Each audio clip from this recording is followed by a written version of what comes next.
Para makita mo yung nababago. Yung pagbabago. So anong kailangan?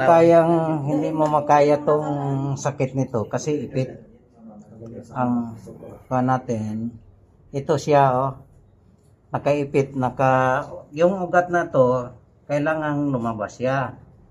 So, ngayon, ang ugat na tinatawag erectus spinae, nakasulod doon sa ilalim. Dito. Yan. Okay. Ito sa kidney ha. Kidney ito ang function sa gulugot. Ayaw mo pa sumama. Yan. Mag-score yun Sige, relax lang, relax. Huwag mo nang labanan. Kasi paglabanan mo, masakit pa, tapos inelexel. Relax lang. Tumunog.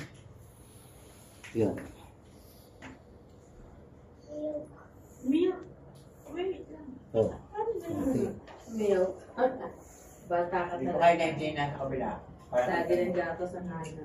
So anong posibleng maapektuhan dyan po pag ano? Kidney. Ito 5th rib, 6th rib, 7th ribs. Sunod 7th ribs. Ang 7 pancreas. Opo. Ito siya ang 8 spleen. Panunaw yan. Ito sunod niya adrenal, suprarenal.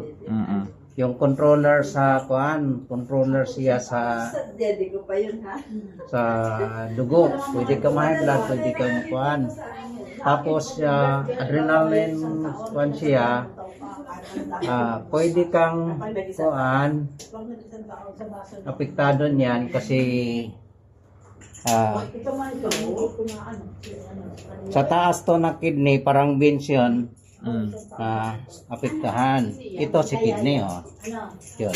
Ngayon si kidney ito yun, tingnan mo, ipit siya sa kidney. Relax lang, straight lang, huwag kang magkuhan ito. Ito nakaipit, pansin mo, nagtunugan, nagliko na yon sa iba, sa lugod mo. Kaya yung pag-upo mo talaga, kailangan ka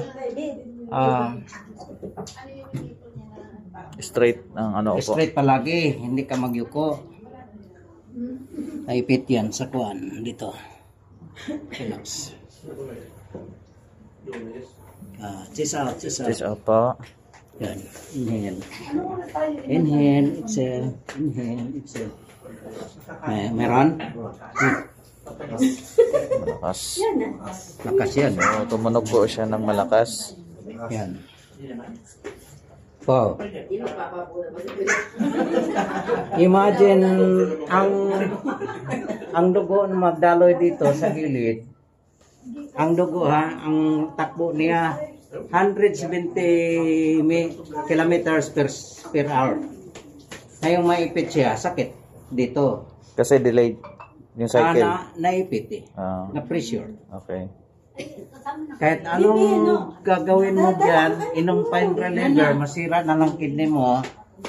So, hindi yon ang tamang paraan. Ang tamang paraan, overhaul. Kailangan overhaul siya ng mga pilay, nag-twist, magbago, mawala yung ipit. Yan. Yan.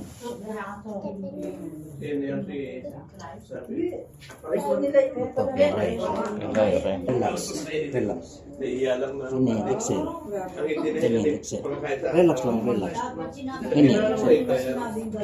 Meron. Good. Opo na. Opo rin. Nakakompress yan. Kaya ipit dito. Wala na. Testingan mo. Testingan mo pa ganun. Tayo. Huwag na. Medyo maluwag. Huwag. Ayan. Isa na lang. Okay. Bebe, dito ka lang, be. Ay, nagpipidyo yan. Nagpipidyo yan. Bebe, naku, bebe. So, Wala na? Wala. Yan. Walang sumasabit? Ganon. Yan. Yun, medyo malalim. So, yan yung technique ng Arc Life Bone Sitter. O, yan. Yan yung paraan para mas mabilis ang pag-ayos ng ugat sa buto. Ito connected dito yan sa kuan. Ugat. O, dito. Tabing yan. Urinary bladder yan. Okay. Alam mo sa mga masarap yung nakaligid sa yung may mga ugat-ugat. Kami pag yung naaagaw sa mga Diba? Parehead din na yan. Basta natin. Yan, ito. Basta gutom. Sigurado Kanina po, yan. nung natapa ko dyan, hindi ko may tuon. Oo. Pansin niyo ba? Oo. Nasakit. Parang ginaganon-ganon mo eh. Ginagalaw-galaw. Kanina, nung Oo. natapa ako. Unang tapa ko dyan, hindi ko may tuon yung dalawa. Naipit. Parang nasakit. Ay, bata. Naipit kasi siya. Ano yung kanina? Yan Si Ana, si Ana, si Ana. Oo, ito nga ito ko lang din. Okay lang. Hindi ko kita eh. So yung nagalaw na yun, yung naano nyo yun. O, connection. Yan yung naip nyo na yun. O, sa acupuncture point, ito siya. O, dito.